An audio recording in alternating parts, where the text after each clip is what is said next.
foreigners that are coming over and taking our jobs, yeah, and not even working.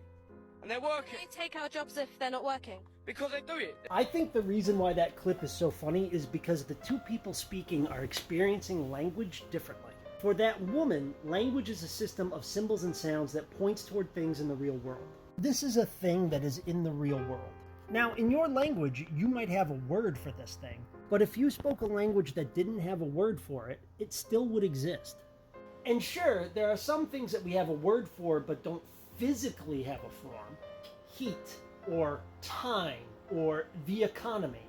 Thoughts are real, but I can't take a photo of a thought. A process is real, but I can't take a photo of a process. But that's not really a problem for language. You can use words to point toward abstract, non-physical ideas in the exact same way that you can use language to point toward things that exist and are good boys. That's how the woman in that clip is experiencing language.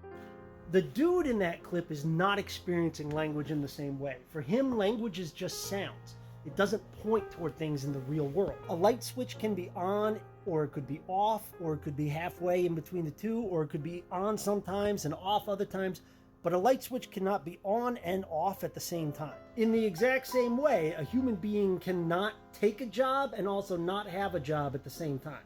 Unless you are that young man whose brain has just memorized a bunch of little scripts. He's heard slogans about foreigners are coming to replace you. He's seen bumper stickers about immigrants are just on the dole. And for him, that is not language that is pointing toward realities.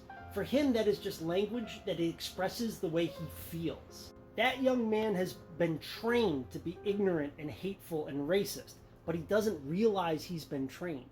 So as he sits there on the street and someone asks him, "Why are you here?"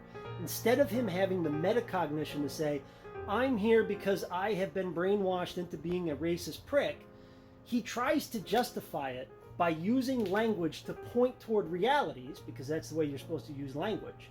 But he doesn't have it. He doesn't have the empirical understanding. So instead, he just says words. He's just parroting off scripts that he's memorized.